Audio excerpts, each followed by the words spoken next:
Sur les indices US, on a eu un petit rejet hier. Également, on a une reprise du dollar. On fera donc le point bien sûr sur le SP500, Nasdaq, DAX et CAC 40. Avant ça, n'oubliez pas notre accompagnement idena-bourse.com. Donc vous avez tous les liens en description. Vous pouvez rejoindre un autre groupe privé, tout simplement. Vous avez le programme ici.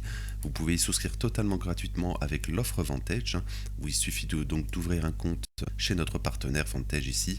C'est tout simplement l'affiliation qui finance le nombre d'abonnements offerts. Vous pouvez avoir entre 6 mois et 2 mois d'abonnement totalement gratuitement. C'est vraiment du gagnant-gagnant et c'est sans engagement bien sûr. Donc vous avez notre site en description, vous avez l'offre mensuelle également sans engagement et également notre Discord de la chaîne YouTube. Donc tous les liens en description encore une fois. Et merci encore une fois à ceux qui s'abonnent et qui likent, ça soutient énormément la chaîne, donc merci à vous. Alors calendrier co. Alors on y revient très rapidement. Tout simplement aujourd'hui on aura le FOMC minutes. Voilà, c'est toujours important, FOMC minutes. Mais sinon pas grand chose d'autre. On est toujours dans le shutdown aux États-Unis, ça va bientôt faire une semaine. Donc pas de stat éco on va dire. Demain également les stat éco ne sont pas programmés pour le moment. Et on n'a pas eu encore le NFP et le taux de chômage de vendredi passé. Donc la dernière stat éco qu'on avait eu c'était mercredi passé et c'était l'emploi privé aux États-Unis qui avait été mauvais, mais on en avait parlé en début de semaine dans les briefs quotidiens et également dans le brief macro qui a été publié sur la chaîne dimanche après-midi. Voilà, donc attention, ça c'est les chiffres de septembre. On attendait donc le NFP et le taux de chômage de septembre. Donc attention, emploi privé a été mauvais, a été même pire que juin. Donc il faudra vraiment faire attention à cela avec la publication du NFP. Normalement ça devrait être cette semaine, mais pour le moment on n'a pas d'autres infos. Alors sur le SP500, on a eu un petit rejet hier, donc on a tout simplement pris les stops ici avant l'ouverture US, là c'est sur le futur, prise de stop, on a eu la bougie, une belle bougie baissière finalement. On avait une sorte de triple top ici, comme sur Bitcoin, on en a parlé, sur Bitcoin aussi on avait cela, donc on recorrèle c'est avec les cryptos actuellement, donc c'est plutôt l'inverse, plutôt Bitcoin qui recorrèle avec le SP500. Voilà, on a eu le 1, 2, 3 reversal ici, voilà, on divergeait, etc. Sur les indicateurs. Voilà, petite correction sur le SP500 et sur le Nasdaq. Donc à court terme, on a cette zone qui pourrait faire un rejet et une continuation baissière. Voilà, si elle est passée, c'est tout simplement un nouvel ATH sur le SP500. Mais sinon, on n'aura pas de fair value gap baissier pour le moment. Il faudrait vraiment une accélération aujourd'hui à la baisse pour créer finalement un fair value gap, mais on n'y est pas du tout pour le moment.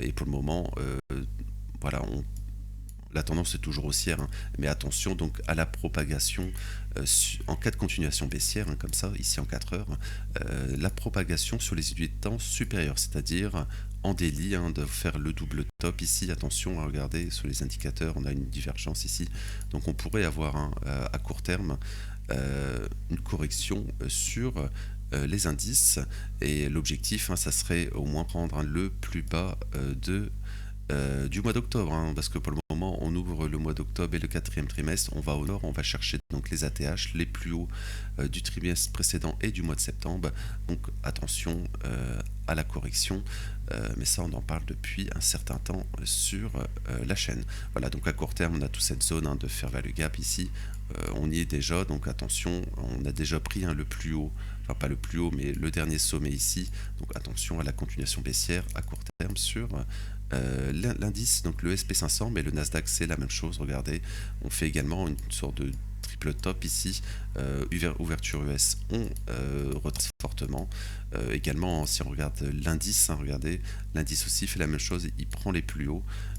L'indice qui ouvre l'après-midi, je le répète, à 15h30 heure française, on fait la même chose, on prend les plus hauts, on se retourne.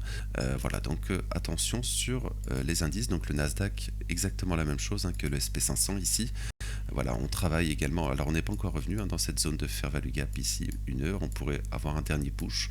Et attention à la continuation baissière, c'est une zone vraiment de continuation baissière sur les indices US. Voilà, il n'y a pas grand-chose, hein, on s'est juste fait rejeter par les sommets. Donc voilà, souvent les 1, 2, 3 comme ça, hein, on diverge sur les indicateurs, etc. Ça fait des mouvements assez violents et généralement on pourrait avoir une continuation baissière à court terme sur les indices US. Alors on va passer sur le DAX. Alors le DAX, on consolide encore, hein. C'est-à-dire qu'on ouvre lundi ici. Alors là c'est l'indice classique, hein. On ouvre en gap baissier. Pour le moment, on consolide, hein, on consolide toujours. Finalement, on en avait parlé aussi, hein, qu'on réintégrait tout simplement les bols de Bollinger ici. Alors je vais nettoyer ça. Voilà. On réintègre, hein, tout simplement. Regardez, on était totalement hors des bols. On réintègre. Voilà. On pourrait avoir pour pas la prise. Encore une fois, en cas de retracement sur les indices US, peut-être la prise du lundi ici. Voilà, prise de lundi, du plus bas de lundi ici, revenir dans ce gap baissier haussier, voilà, et faire la continuation haussière. Là, ça n'a pas vraiment la tête d'un top sur le DAX, et l'objectif, hein, bah, c'est prendre, hein, tous ces sommets et prendre un nouvel ATH sur le DAX. Donc sur le futur DAX, c'est la même chose. Regardez, on revient également, on ouvre, hein, la journée ici. Donc pour le moment, voilà, on fait un petit plus bas quand même, mais donc attention à une dernière prise de stop au sud pour faire une continuation haussière sur le DAX. Voilà, on voit bien en 4 heures, hein, on est vraiment en train de latéraliser, ce qui est positif, hein. Après la belle hausse, on reprend son souffle, on va dire. Voilà, c'est assez positif pour faire une continuation haussière. On est déjà revenu dans ce fair value gap ici, on pourrait pourquoi pas aller un peu plus bas dans celui-ci, voilà, refaire un nouveau pullback ici, et ensuite la continuation haussière sur le DAX. On va terminer par le CAC 40. Alors CAC 40, encore une fois, hein, il est revenu, on ouvre un lundi ici, on ne fait pas, alors on fait un très léger plus haut, un lundi ici très léger, mais pour le moment on va au sud. Donc pourquoi pas, hein, retravailler encore cette zone ici, on est déjà venu reprendre le plus bas de lundi, et ensuite rebondir, hein, parce que ça reste toujours, la continuation haussière reste quand même le plus évident, hein, sur le CAC. Voilà, ça n'a pas vraiment la tête d'un top ici.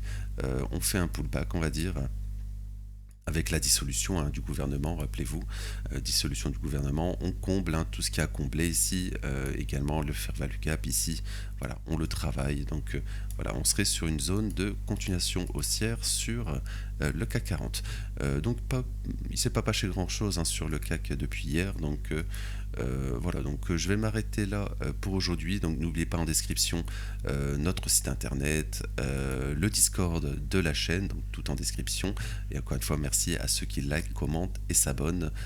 Ça soutient encore une fois énormément la chaîne. Donc je vais vous souhaiter une belle journée. À tout à l'heure pour le brief Forex et matières premières. Merci.